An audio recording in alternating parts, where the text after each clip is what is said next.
Hello दोस्तों, नमस्ते। स्वागत है आपका आशीष क्लासेस पर। और आज हम लोग टेस्ट डिस्कस करेंगे। मंडे टू सैटरडे जो आपने इस वीक में पढ़ा था उसका कंप्लीट टेस्ट। ये तीसरा टेस्ट है। आई थिंक 2 टेस्ट पहले आप देख चुके हैं और ये टेस्ट के लिए ज़रूर से आप आया करें।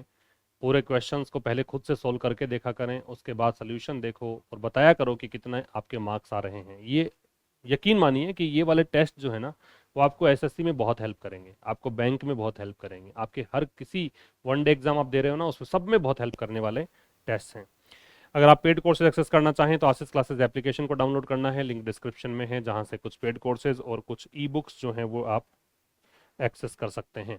चलिए सर, पहला क्वेश्चन आपके सामने फिल इन द ब्लैंक्स का है। The election was cleared declared invalid. Election को घोषणा कर दी गई कि साहब ये इनवैलिड है, सही नहीं है, ठीक है। Because it was found to be, क्योंकि ऐसा पाया गया कि ये ऐसा हो गया। बी के साथ थर्ड फॉर्म आएगी अगर क्रिया लगेगी तो, या फिर एडजेक्टिव लगेगा, है ना, कॉम्प्लीमेंट लगेगा तो। पहले तो मतलब समझ लेते हैं। फेयर का मतलब होता है जस्ट। फेयर क्या होता है? जस्ट, मतलब न्यायोचित, मतलब जो अनबायस्ड हो, जो बिना पक्षपात के हो, जो निष्पक्ष हो। ट्रांसपेरेंट क्या होता है? पारदर्शी। जेन्युइन क्या होता है? Real, authentic. तो एक तो आप ये देखो कि इन तीनों ही वर्ड का जो टोन है ना, ये पॉजिटिव टोन का वर्ड है, ये पॉजिटिव टोन का वर्ड है, ये पॉजिटिव टोन का वर्ड है, और ये कह रहा है कि इनवैलिड दे दिया गया, इनवैलिड करार दे दिया गया कि साहब सही नहीं है वो इलेक्शन। तो इसका नेगेटिव वर्ड आएगा तो रिग्ड आएगा। रिग्ड का मतलब लिखवाया था मैंने आपको, डॉक्टर्ड या इंजीनियर्ड, मतलब इसमें धांधली हुई थी। तो ये आपका आंसर आएगा। इसका ट्रांसलेशन पूरे का ये हो गया कि इलेक्शन जो है वो डिक्लेयर किया गया इनवैलिड, क्योंकि पाया गया कि रिग्ड किया गया था, इसको मैनिपुलेट किया गया था। एक मैनिपुलेट भी लिखाया था मैंने इसका, मैनिपुलेटेड, ठीक है, in favour of one political party, एक राजनीतिक पार्टी के फेवर में। The success of the project depends, जो सफलता है इस परियोजना की वो निर्भर करती है किस पर? Partly, सोलेली, equally, rarely on the dedication of the team members, मतलब टीम मेंबर्स के डेडिकेशन पे। पार्टली मतलब पार्शियली, आंशिक रूप से। सोलेली मतलब ओनली या जस्ट, केवल इसी पर। इक्वली मतलब बराबर रूप से, और रेयरली का मतलब स्केयर्सली, दुर्लभ तरीके से, मुश्किल से। तो ये तो नहीं आएगा, क्योंकि देखो सीधी सी बात है कि प्रोजेक्ट की सफलता टीम के समर्पण पर निर्भर करती है। तो ये तो निगेट कर रहा है, बात को नकार रहा है, तो ये तो नहीं आएगा। बचे हुए 3 ऑप्शंस में से इक्वली करूंगा तो फिर आपको एक और देना चाहिए था ना, इसके साथ साथ ये भी तो ऐसा दे नहीं रखा, तो ये भी काट देंगे। बचे 2, ये भी थोड़ा नेगेटिव टोन का वर्ड है, आंशिक रूप से डिपेंड करती है, बाकी सब चीजें अलग हैं। जबकि यहाँ पे उपयुक्त जो विकल्प है वो सोलेली की एकमात्र ये चीज है कि अगर डेडिकेशन रहा तो सफल हो जाएगा प्रोजेक्ट। नंबर 3 में आइए। अ जज मस्ट रिमेन कंप्लीटली डैश। एक जज जो है उसको निश्चित रूप से होना चाहिए कंप्लीटली, इस तरह से क्या होना चाहिए? क्या जज को बायस्ड होना चाहिए? क्या जज को प्रेजुडिस्ड होना चाहिए? क्या जज को अनफेयर होना चाहिए? इन तीनों का ही मतलब क्या है? पक्षपात करने वाला, भेदभाव करने वाला। तो जज को कैसा होना चाहिए? इम्पार्शियल, निष्पक्ष होना चाहिए, जस्ट होना चाहिए, फेयर होना चाहिए। ये आपका आंसर आएगा। इसलिए while hearing a case to ensure justice, मतलब न्याय को सुनिश्चित करने के लिए, कोई सुनवाई करने के दौरान। वाइल के बाद सीधा आईएनजी लगता ही है। Good communication skills play a dash role. एक अच्छी संप्रेषण आपकी कुशलता है, कौशल है, आपको बातचीत करने की क्षमता आप में बेहतर है, तो ये एक रोल अदा करती है। कैसा रोल? नेग्लिजिबल का मतलब तो होता है ट्रिवियल, मतलब महत्वहीन रोल, या ट्रिफलिंग भी इसको कहते हैं, या हम इसे तुच्छ महत्वहीन, तो इनसिग्निफिकेंट भी कह सकते हैं। तो ये ऐसा रोल प्ले करती है। पिवटल का मतलब होता है क्रूशियल, या इसको हम बोलते हैं इंपॉर्टेंट, क्रूशियल या इंपॉर्टेंट, ठीक है। माइनर, माइनर इसका सिनोनिम है माइनर, वैसे अल्प आयु वाले व्यक्ति को भी बोलते हैं। और ऑप्शनल का मतलब होता है वैकल्पिक। तो कैसा रोल? माइनर नेगेटिव हो गया, नेग्लिजिबल नेगेटिव हो गया, ऑप्शनल वैकल्पिक हो गया। महत्वपूर्ण रोल प्ले करती है किसमें? बिल्ड करने में, बनाने में। क्या? स्ट्रॉन्ग प्रोफेशनल रिलेशनशिप्स, ठीक है, मतलब काफी मजबूत प्रोफेशनल रिश्ते बनाने में। नंबर 5 देखिए। The police finally arrested the man dash. Police ने अंततः गिरफ्तार कर लिया मुख्य इसको, किसको? ये तो होता है गवाह, विक्टिम होता है पीड़ित, ये तो खुद ही पीड़ित है, क्या गिरफ्तार करोगे इसको। स्पेक्टेटर दर्शक को बोलते हैं, तो परपेट्रेटर आंसर आ जाएगा। परपेट्रेटर का क्या लिखवाया था मैंने आपको, कल्प्रिट लिखवाया था, या इसको हम ऑफेंडर बोलते हैं।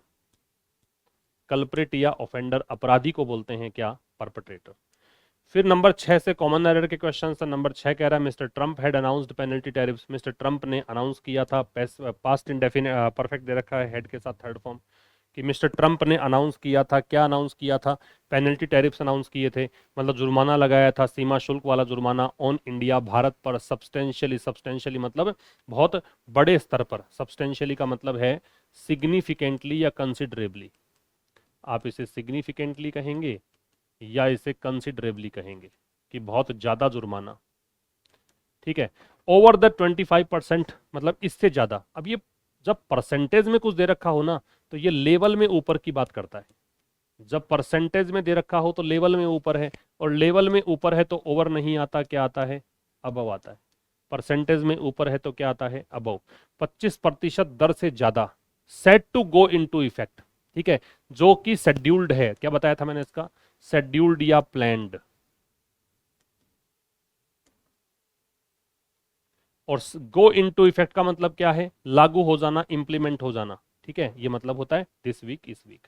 After months of considerably forbearance, considerably नहीं आएगा, कंसिडरेबल आएगा। क्यों आएगा कंसिडरेबल, क्योंकि फॉरबियरेंस जो है ना वो नाउन है, ANCE दे रखा है।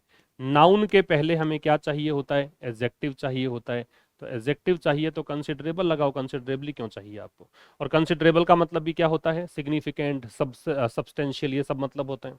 फॉरबियरेंस का मतलब क्या होता है, टॉलरेंस, याद करो सब चीजें, पूरा ही जब रिवीजन कर रहे हैं देखो, टॉलरेंस होता है, एंड्योरेंस होता है ना, सहनशीलता को बोलते हैं। द MEA हैज इश्यूड, तो जो मतलब काफी दिनों तक तो इन्होंने झेला, उसके बाद मिनिस्टर ऑफ एक्सटर्नल अफेयर्स जो विदेश मंत्रालय उसने इश्यू किया एक स्टेटमेंट, पुशिंग बैक अगेंस्ट, प्रतिरोध करते हुए। पुश बैक को क्या बोला था हमने, पुश बैक का रेजिस्ट या अपोज होता है। अगर ये सब बातें आपको याद आ रही हैं, इसका मतलब आपकी तैयारी बहुत बेहतर चल रही है। Against the US and the EU, किसके खिलाफ, इनके खिलाफ, किस लिए, भारत को टारगेट करने के लिए। आपका आंसर क्या आ जाए, कंसिडरेबल, क्योंकि एडजेक्टिव चाहिए, कंसिडरेबली तो एडवर्ब है। इसके बाद नंबर 8 पे आइए। नंबर 8 कह रहा है this is one of the most fraught weekend, weekend की जगह वीकेंड्स, क्योंकि वन ऑफ द दे रखा है, और वन ऑफ द मतलब इनमें से एक। सोचो एक में से एक तो कैसे निकलेगा, तो एक से अधिक ही होगा, एक से अधिक को प्लूरल कैटेगरी में डालते हैं तो ये आ जाएगा वीकेंड्स। और फ्रॉट का मतलब है टेंस या स्ट्रेंड, मुसीबत भरा, तनावग्रस्त करने वाला, ये सब इसके मतलब है। तो ये जो है वो सबसे ज्यादा टेंस जो वीकेंड्स हैं उनमें से एक है। ऑफ द ईयर, वर्ष का, फॉर द सिक्योरिटी फोर्सेज, किसके लिए, सशस्त्र बलों के लिए। When you have finished reading, जब आपने फिनिश कर ली हो पढ़ाई, मतलब पढ़ना, योर बुक, इस किताब को, तुम्हारी किताब को, और मैंने अपनी वाली किताब को फिनिश कर लिया हो, तो क्या हम स्वैप कर सकते हैं। स्वैप का मतलब हमने बताया, डिस्कस किया था, एक्सचेंज या बार्टर, विनिमय करना, आदान प्रदान करना। तो क्या ऐसा होगा कि मैंने मेरी किताब पढ़ ली, तुमने तुम्हारी किताब पढ़ ली, तो हम एक्सचेंज कर सकते हैं क्या, मेरी वाली किताब तुम्हें दे दूंगा, तुम्हारी वाली किताब मुझे दे देना, इस तरह से हो सकता है क्या, कोई गलती नहीं है, नो एरर। नंबर 10 कह रहा there has been a significant increase in the number of women teachers. याद रखिएगा कि वुमन और मैन के बाद में जो भी नाउन होता है और उस कंपाउंड नाउन का बहुवचन बनाना होता है, जैसे वुमन टीचर, ये नाउन में पढ़ते हैं आप, वुमन टीचर का प्लूरल बनाने के लिए हमें दोनों ही कैटेगरीज का प्लूरल बनाना पड़ता है, तो विमेन टीचर्स बनेगा। ऐसा ही मैन के साथ है, जैसे मैन डॉक्टर है और उसका प्लूरल बनाना है आपको, तो मेन डॉक्टर्स बनेगा। ये आप पढ़ते हैं नाउन में, कंपाउंड नाउन में, जिसने कोर्स ले रखा है वो पता होगा उसको, ये सब मैंने समझाया हुआ बहुत अच्छे से, लॉजिक इसके पीछे क्या है बताया हुआ है SSC CDS वाले कोर्स में। तो विमेन टीचर्स आपका आंसर होना चाहिए, ठीक है। तो ये कह रहा है कि बहुत बड़ा इंक्रीज हुआ है, देयर से जब स्टार्ट करते हो तो इन्वर्जन लगता है, तो ये क्रिया पहले है, इंक्रीज बाद में सब्जेक्ट है, तो बहुत बड़ा इंक्रीज हुआ है किस में, महिला अध्यापकों, महिला शिक्षिकाओं की संख्या में हाल ही के वर्षों में। फिर सिनोनिम बताने हैं आपको, तो मेजर शब्द का सिनोनिम बताना है। मेजर क्या होता है, कह रहा है step taken to achieve a purpose. क्या कह रहा है, choose the correct synonym for measure, meaning a step taken to achieve. मैंने ये बता ही दिया, माफी चाहता हूँ, ये स्टेटमेंट डाल दिया इसमें। मेजर का वैसे खैर मतलब यहाँ पे कुछ दे नहीं रखा, तो यहाँ स्टेप के अर्थ में है तो एक्शन अर्थ आएगा, क्वांटिटी का मात्रा होता है, डायमेंशन का मतलब एक प्रकार का पहलू कह सकते हो, एस्पेक्ट इसको कह सकते हो, ठीक है, रूलर का शासक होता है। फिर ये भी खैर मैंने डाल ही दिए सारे सिनोनिम्स कि यूनैनिमिटी जो है, यूनैनिमिटी का मतलब ये है कंप्लीट अग्रीमेंट, है ना। सिनोनिम बताना है इसमें कंप्लीट अग्रीमेंट के लिए कौन सा है, तो कंप्लीट अग्रीमेंट के लिए कंसेंसस है। कंसेंसस यहाँ पे इसका मतलब है। डिस्प्यूट विवाद होता है, कंट्रोवर्सी को बोलते हैं। अकॉर्डेंस का मतलब होता है के अकॉर्डिंग, है ना। और मेजोरिटी मतलब बहुलता जिसको बोलते हैं, माइनॉरिटी का ऑपोजिट है। फिर क्रॉस स्वॉर्ड्स का मतलब क्या है? क्रॉस स्वॉर्ड्स का मतलब होता है क्या? क्रॉस स्वॉर्ड का मतलब है जो कह सकते हो ऐसे क्रॉस करना, मतलब डिस्प्यूट करना, लड़ाई करना। तो लड़ाई करने के लिए कौन सा वर्ड है? आर्ग्यू तो खैर वैसे होता है, तर्क वितर्क करना। कॉपरेट पता ही है, सहयोग करना, चैलेंज चुनौती देना, तो ज़्यादा ठीक रहेगा फाइट, लड़ना। Which of the following is the closest synonym? अब यहाँ पे सिनोनिम ना करके आप इसको एंटोनिम कर लीजिए। सिनोनिम ना करके, चलो सिनोनिम ही करें क्या? चलो सिनोनिम देख लो, सिनोनिम ही होगा। रिफ्यूट का मतलब क्या है? खंडन करना। रिफ्यूट का मतलब क्या है? खंडन करना। तो रिफ्यूज इसका मतलब होता है खंडन करना, कॉन्ट्राडिक्ट करना। तो बाकी तीन तो इसके सिनोनिम दे रखे हैं आपको, ये दे रखा है अप्रूव भी सिनोनिम है, सपोर्ट भी सिनोनिम है, एक्सेप्ट। जो डिस्प्रूव हो जाएगा खंडन करना। एक और सिनोनिम बताना है कॉन्सोलिडेट का। कॉन्सोलिडेट का मतलब होता है क्या? यूनाइट करना, मतलब एक प्रकार से जोड़ना। हालांकि इसका सिनोनिम ये भी ठीक है, मर्ज भी, लेकिन इन दोनों में से आ जाए तो फिर ये ठीक है। और इसका एंटोनिम पूछा होता तो स्कैटर हम कर देते, बिखेरना। कॉन्सोलिडेट का मतलब होता है सॉलिडिफाई करना, एकीकृत करना, ठीक है। मर्ज करना, यूनाइट करना, दोनों ही आ सकते हैं, लेकिन दोनों में से कोई सा अगर लगाना हो तो ये वाला ठीक रहेगा, यूनाइट आप आंसर करेंगे। ये था अपने इस सेशन में टेस्ट वाला सेगमेंट। कल मुलाकात होगी ठीक शाम 5 बजे एक नए सेशन के साथ। तब तक के लिए नमस्कार, थैंक यू वेरी मच।